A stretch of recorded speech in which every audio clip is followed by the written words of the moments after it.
What's going to happen now that the debt ceiling circus has returned to Washington, D.C.? Join Richard Ebeling and me in this week's Libertarian Angle as we examine that question.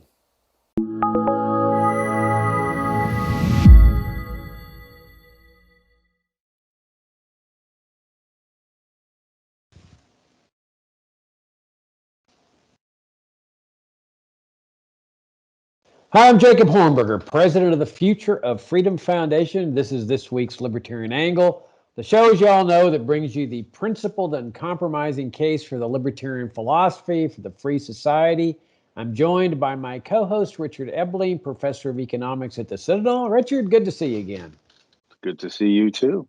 Yeah, for those of you that are new, you can come to visit our website at fff.org for 31 years of principled and compromising essays. Richard was writing there at the very beginning for us.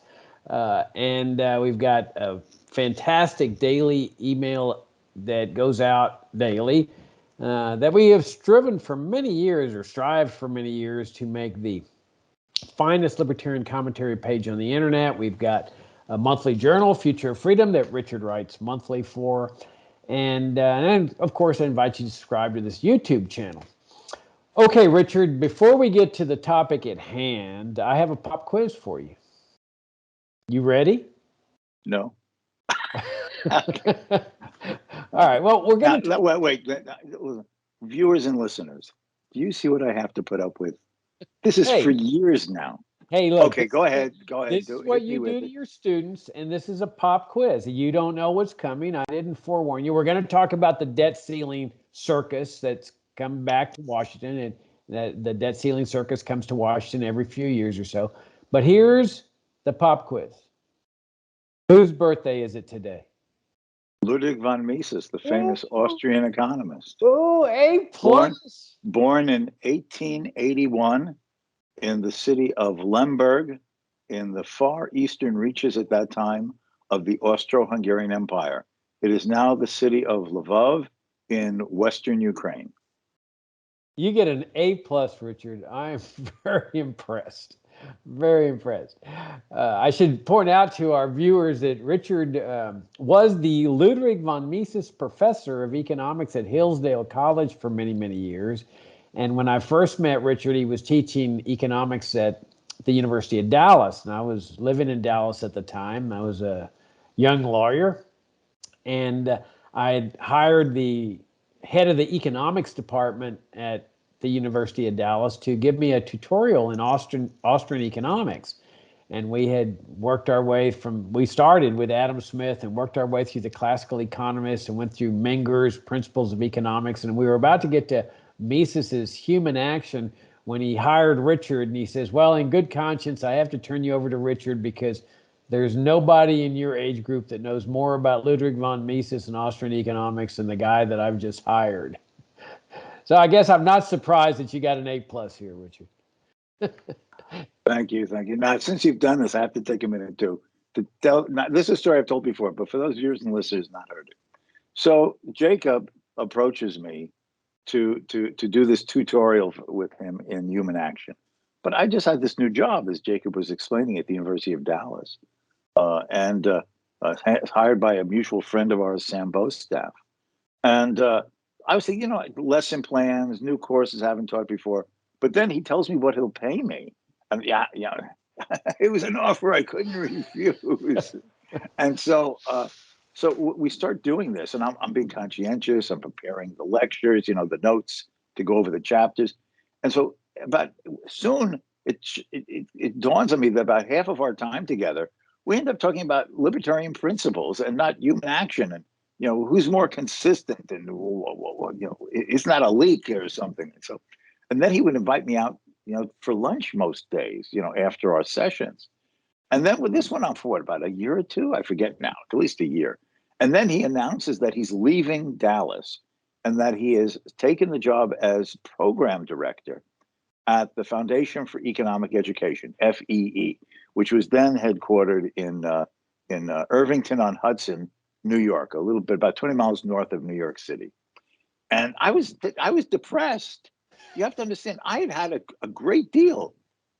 No work, good pay, and a free lunch. And now it's ending. I was so sorry to see him leave. I can't tell you. It was awful. But then he was at Fee for what, about 2 years, maybe, a year and a half, 2 years, whatever it was, year and a half maybe. And he decided that he wanted to break off, leave Fee, and establish the Future Freedom Foundation. And asked me to, very kindly, to be vice president for academic affairs, which I was for many years. And so so we just kept working together, and it has been very successful. It's a great collaborative endeavor over these many, many years. Besides professionally connected in these ways over the ideas of liberty, we've become personally very good friends, and it's a relationship that I cherish and I'm very proud of. Well, thank you. I mean, the feeling's mutual, and the fact is that early on we could see that we were on the same wavelength on the importance of setting forth principles and adhering to principles, and that both of us are interested in a free society, and we both know that the way you achieve a free society is by adhering to principle. And people might not accept the principles, so you have no control over whether people are going to accept what you say. But it's the only chance there is, that you put the ideas out into the marketplace and you just let them go and see what happens, and rely on the power of ideas. And that's what we've done for 31 years, Richard, and what we'll continue to do here. So let's talk about, I should mention that the lunches that we had those Fridays, I remember them with the great fondness because they were always at that same Mexican restaurant there in Irving. And I forget what the name of it was, but that was the best Mexican food I think you could ever have in Dallas. It's true. It was a great restaurant. In fact, I was so depressed. I didn't go to a Mexican restaurant again for the longest of time. All right, let's talk about the debt ceiling circus that has come back to Washington. It comes to Washington every 3 or 4 years or so. And now, I know you're going to think that I'm Nostradamus here, Richard, but let me give a prediction as to what's going to happen. The Republicans are going to stall, and they're going to act like they're very principled, that they're concerned about the out of control debt, and that they're not going to raise the debt ceiling, which means that the government would have to live within its means. No more new debt. That means it's going to have to slash expenditures so that revenues equal expenditures. And they're going to make a big fuss about that. They may even, quote, cause the government to be shut down, which is supposedly all the non-essential functions get shut down. But then they're going to cut a deal, and the deal is going to entail giving everybody that was given this vacation back pay. And so everything's going to be back the same, and the debt ceiling is going to be raised again for another 3 or 4 years, and nothing's going to be changed. And meanwhile, the mainstream press, which is saying now, the sky is falling, the sky is falling, we've got to raise the debt ceiling. As soon as the debt ceiling is raised, they're going to go back to normal. They're not going to call for slashing government expenditures to prepare for the next debt ceiling. They're just going to say, let's toast another victory of raising the debt ceiling so that we can borrow and continue borrowing more money. Now, why am I so certain that this prediction is going to be true? Because this is what's happened every time the debt ceiling has been reached in the 31-year history of this organization. I mean, it's sort of like deja vu all over again. I'm saying what I said, 3 or 4 years ago when the debt ceiling was raised, the same thing, and the time before that, and the time before that. So it's all a charade that these people are out of control. And some of them even say that raising the debt ceiling and borrowing more money is actually beneficial. Sort of like a family that is so overwhelmed with a mountain of debt. And what these people in the mainstream press would tell them is, don't worry about it. This is actually in your interest. Go out and get another credit card and use the money, draw some money on that credit card to pay off the interest over here on your mountain of debt, and everything will be fine. Well, it's not fine. It's what leads people into bankruptcy, families into bankruptcies, and nations into bankruptcy. We see it time and time again where nations go into bankruptcy. Greece is a good example of where out of control spending and debt lead the country into bankruptcy. And that's where they're leading us here with their out of control spending and debt. So I say, Richard, the best thing that could ever happen is if this debt ceiling raising got blocked and they had to be forced to limit themselves to tax revenues. Now, of course, it's not the ultimate solution from a libertarian standpoint. We'd abolish all these welfare, warfare state programs on which the money is being spent. But it certainly would be the only way, and I think it's the only way, to balance the budget, because clearly these people do not have any interest in reining in government spending. What do you think? Well, let me sort of reiterate that I too have written, as you know, about this over the years when it's periodically come up, a lot of it on the website, the articles for FFF. Let me just mention some factual things in terms of this hysteria that you're correctly pointing out seems to be fulfilling the mainstream media. The United States government does not have to default on its debt, even if the debt limit is not raised. Why do I say that? Because government revenues from taxation are not zero. The government is taking in hundreds of billions of dollars a month. The interest on the debt, that is what is owed to both domestic and foreign lenders in terms of the regular interest installment payments, can easily be met out of those regular tax revenues coming into the US Treasury from corporate taxes, personal income taxes, et cetera, et cetera. And so therefore, the US creditors, both domestic and foreign, need not feel as if, oh, the US is defaulted. But what it would mean if the US wanted to maintain its credit worthiness, okay, in not missing or not paying in full an interest or a principal payment that was coming due in October, November, December, et cetera, it would have to then just reduce its spending on other domestic activities other than its debt payments. So maybe welfare payments would have to be cut. Medicare, Medicaid payments might have to be cut. Joe Biden would have to reduce his flying around on Air Force One because the jet fuel for his Air Force One comes out of tax revenues as well. So this hullabaloo that our credit worthiness will be threatened is not true. The money is there to pay the interest and on any principal payments that periodically come up on a month-to-month or quarterly basis that the U.S. Treasury is obligated to pay to those domestic and foreign creditors. But it would mean that the United States government would not be taking in enough revenues to meet all of its other regular budgetary domestic obligations under current legislation, which would be an admission to the American people that Republicans and Democrats, one president or another president, regardless of major party label, has made financial commitments in various and sundry ways to the American people far in excess of what their own tax revenues permit them to pay, and that they now have to tell the American people, we do not have the money to pay for these other things other than trying to get into debt further. And what does that debt further mean? Now, the viewers and listeners probably have heard, many of them heard of the Congressional Budget Office. This is a group of economists and statisticians who are hired by Congress, Republicans, Democrats. They're supposed to be nonpartisan. What they basically do is they analyze existing and proposed legislation. What will it cost? What revenues would be coming in from various taxing streams to cover it? What is its projected growth and expenses over time? So the CBO in July made its update to the budgetary and economic outlook for the next 10 years, 2021 to 2031. And they projected that, assuming the debt limit was raised, so they just keep spending and borrowing along the current path, in the fiscal year 2031, that is 10 years from now, half of what the government borrows that year, half of what the government would borrow that year, and it would be over $1 trillion. That's what they're projecting.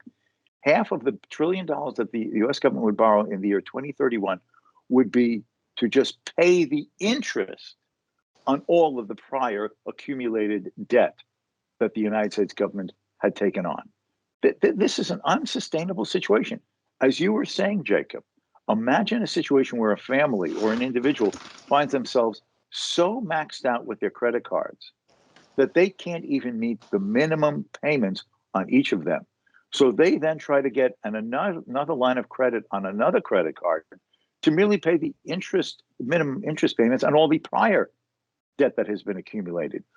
In the real world of you and me, what bank, what financial institution is going to consider you credit worthy enough to extend another line of credit with another credit card for you just to be paying the interest on the previous credit cards with no certainty of new sources of income for you to pay them back either, other than another credit card after that?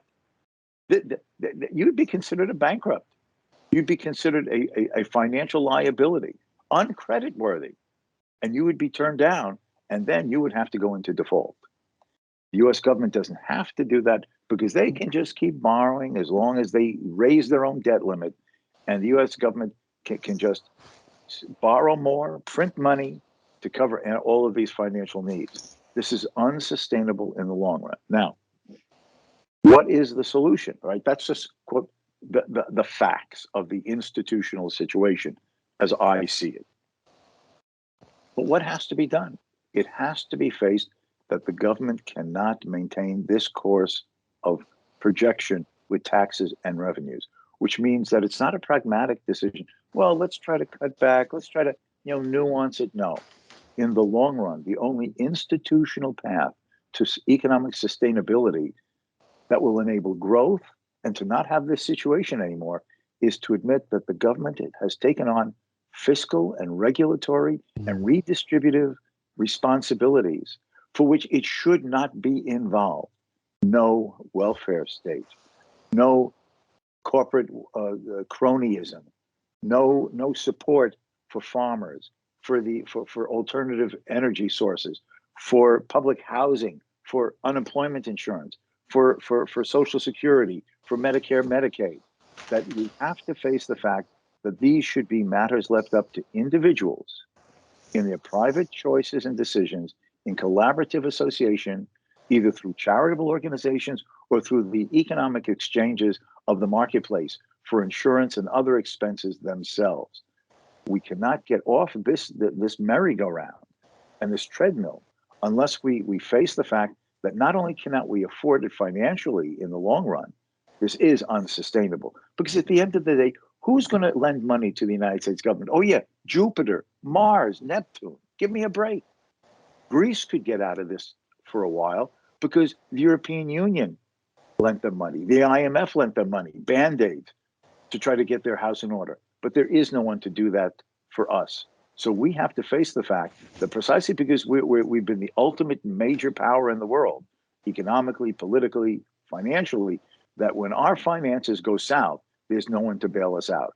We have to face the fact that these are the activities that the government has taken on that has gotten us into this situation because the government has taken on responsibilities, duties, and activities that should not be there and are constitutionally not assigned to them in the vision of the original founding fathers. Yeah, you make several interesting points. The most interesting to me is the fact that with the adoption of the welfare state way of life, and I would add with the adoption of the warfare state way of life, comes the out of control spending and debt. That theoretically it's possible to have a welfare warfare state where revenues equal expenditures, but that's just not the way it works. Once you get people on the dole, everybody rushes to the trough to start feeding at the public trough. And the politicians can't say no. And so the expenditures inevitably start exceeding the amount of the tax revenues. And that's where the massive borrowing takes place. And we saw this especially after 9/11, where George W. Bush needed to finance his wars in Afghanistan and Iraq. He goes to the Chinese communist regime were the ones that financed those. And that's why there's so much money that American taxpayers effectively owe to the Chinese communists. And I think it's important to maybe review a little bit about how America got founded, that we didn't have a welfare state. We had a free market economy, a private property order. Government had the power to borrow. That's in the Constitution. But gold and silver coins were the official money of the realm. There was no Federal Reserve. So there was no income tax, no Social Security, no Medicare, Medicaid, all the welfare state programs you're talking about. There wasn't any foreign interventionism. There wasn't a national security state. It was a limited government republic. No CIA, NSA, Homeland Security, TSA, and all this other nonsense. No massive military establishment. So people were free to keep everything they earned. And if you look, now there was some bad stuff like slavery and so forth, but if you look at the latter part of the 19th century, this was the most prosperous and the most charitable nation that mankind has ever seen. And this, despite the fact, or I should probably say because of the fact, there was open immigration too during this period of time. Very, very different way of life. Then comes the adoption of the welfare state in the 1930s, which had been preceded by the adoption of the 16th Amendment, which effectively authorized the federal government to impose income taxes, direct taxes. And then you've got the establishment of the Federal Reserve in the same year. And then comes the revolutionary transformation of the welfare state, followed at the end of World War II with the adoption of the national security state, with this whole foreign policy of empire and interventionism and the Korean War and the Cold War and the Vietnam War and all the welfare state programs, the New Deal programs, the Great Society programs. How could it be anything different from what we're talking about with massive out of control spending and debt? And as you pointed out, when a government gets too much in debt, what's it do? It prints the money. And that was the benefit of abandoning the gold coin, silver coin standard and going to a pure paper money system. They could now just print the money to their heart's content. That's the whole function of the Federal Reserve. This is why we've seen decade after decade, ever since the Fed was established, but especially in the 31 years that FFF has been in existence, we've seen this debasement of the currency. We've seen them drive out of circulation the silver coins, the silver dimes, the silver dollars that used to circulate, because it's Gresham's law. Bad money drives out good money. We've seen them debase the currency, and we've seen what it does to people on fixed incomes, this inflationary holocaust. And Richard, I have no doubts that the day of reckoning is coming. This cannot go on forever. And we've been saying that it's impossible to predict the when, but it's not impossible to predict the fact that it's going to happen at some point. It is unsustainable to keep borrowing the kind of money they're borrowing and not have the day of reckoning come. And when that day comes, it's impossible to predict how vicious these people are going to be. In the 1930s, they seized everybody's gold. It was a phenomenal thing they did. I mean, imagine ordering American citizens to turn in what had been the official money of the United States under the Constitution for more than 100 years on pain of a felony conviction, and without even the semblance of a constitutional amendment that destroyed the constitutional order with respect to money. What would they do today? Well, they might do what Argentina did when they were faced with a debt crisis. They start seizing retirement accounts. I mean, these are like big ripe plums out there. And when government officials get desperate, when they see that they need money bad, they look ferociously for quick sources of revenue. And it wouldn't surprise me one bit if they copied what the Argentine regime did and confiscate retirement accounts and replace them with government bonds, the same thing that Roosevelt did with gold back in the 1930s. So, we've been arguing about this for 31 years. We've been saying there's only one way out, and that's to reject this whole warfare state way of life and start restoring America's founding principles, the good founding principles. But so far, things are sure headed in a bad direction, Richard. Now, I notice a couple of times now in your remarks, you have emphasized the degree to which things have gotten so much worse and intense since FFF was founded. So, should we assume like post hoc ergo propter hoc? Since B followed A must have caused B. So the founding of FFF is somehow the mysterious factor in America's financial house really going down the drain. I'm really glad you don't teach logic at the Citadel. You teach economics instead. But you know, you were saying that if this crisis really just implodes, I don't want to sound negative more than a situation perhaps deserves. But there was a very famous economist, a public choice economist named Mansur Olson. And back in the 1990s, I forget what year. In fact, I think I might have reviewed the book for Freedom Daily back then, I think. And it was called The Rise and Decline of Nations. And he was trying to analyze, when can a society get out of the institutional straitjacket of bad policies like we're talking about?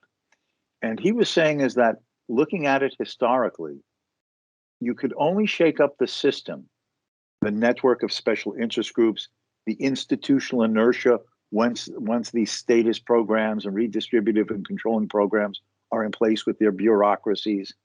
The only time you're able to shake it loose enough to introduce real reforms in a healthier direction, by which he meant the kind of ideas that we talk about in general, was either in the midst or just following an economic or a military cataclysm. What enabled the reforms to occur in Japan and Germany? Only their defeats in the Second World War, where the shattering of the system was so complete that you could then introduce the reforms to reduce the size of government, reduce taxation, free, not laissez-faire, but like in Germany, freer competitiveness of markets than compared to the Nazi regime, for instance.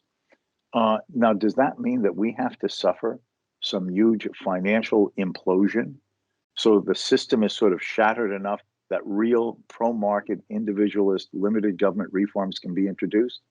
Maybe so. One would hope not. But whether there are avenues to follow that does not require us going that far down this dangerous road, or if we end up going down that road and now the system is so shattered because it's financially not viable anymore that people have to rethink fundamentally, how should our society be organized, including the politics of it, we will not have a chance to have the reforms and radical changes that we're talking about in the direction of greater individual liberty, free markets, impartial rule of law, constitutionally limited government, sound market-based monies. Okay, we will not have a chance for those types of institutional reforms unless, before that crisis point is reached, we have coalesced enough people around these ideas that we are part of the debate and we can make the case and people will listen to us. So it is important to spread these ideas, articulate these ideas, persuade as many people as possible about these ideas before such a crisis point becomes, so that when it's a crossroad, oh, we're in this terrible crisis, more statism or an abandonment of statism and down a road of freedom, we have to be ready to be part of and winning that debate. So the right road of recovery is taken and not one that would take us even in a worse direction. I think that's an absolutely great point, that people have to be aware that there is a real alternative, that the choice that's really presented in the press is, oh, should we raise the debt ceiling or not? Should we spend more or should we spend even more? But there's an alternative. It's the libertarian alternative. And you would think, Richard, that at this point in our history that people would be doing some soul searching, especially in the wake of this Afghanistan debacle, especially when people are learning that Pentagon officials were lying for 20 years about the progress of the war. I mean, intentionally lying. And here we are, the libertarians, we said this was going to be a debacle. We opposed going into Afghanistan. We said there were other ways to deal with this problem. Well, you would think that people would say, hey, maybe it's time to start listening to libertarians, not only on foreign policy, but on domestic policy too, on monetary affairs, to look at what libertarians say about monetary theory, what Ludwig von Mises said, as we discussed earlier. that now is the time to do some soul searching, as far as I'm concerned, in this country, in the wake of this Afghanistan debacle, especially. I mean, look, here they're no longer spending all that money in Afghanistan. Okay, all the bombs, the soldiers running the tanks, the oil, and all that stuff, and yet the military budget, it's actually increasing. I mean, that makes no sense. So presumably you would be saving all that money that was being spent in Afghanistan. But this is the trajectory we're on, and I agree with you that we've just got to keep putting out these ideas. Again, it's up to the American people, but they're not going to get the answers in the mainstream press to what we need to do to get America back on the right track. There's only one place they're going to get it, and that's from libertarians. Yeah, absolutely. All right. That's the hope and the need, and it requires all of us who care about liberty to put in the effort to try to make it happen. Yeah, I look at it sort of like Johnny Appleseed. You put these ideas out there, and you don't worry about their effect, but you have faith that they will germinate and find favor with enough Americans that then we can reach that critical mass of people that coalesce around these ideas, and then move our country in a better direction, in a freer direction.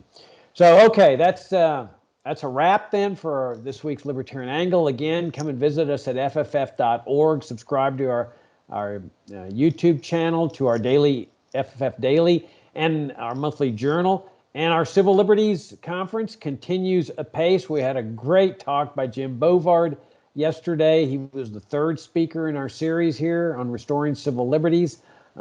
If it's not already posted, and I think it is, it'll be posted the next day or so. If you haven't seen it, it's worth watching. And Jim's one of the most entertaining speakers you'll ever have, and one of the most courageous and principled speakers. Next week, we got a great speaker, a man named Michael Glennon. If you'd like to do some homework before listening to Glennon, he is a professor of law at Tufts University. He has written a fantastic book called National Security and Double Government, and he's getting ready to have a new book published on the First Amendment. So he's going to be an outstanding speaker next week. So thanks for tuning in, and Richard, I'll look forward to talking to you next week. Until next time.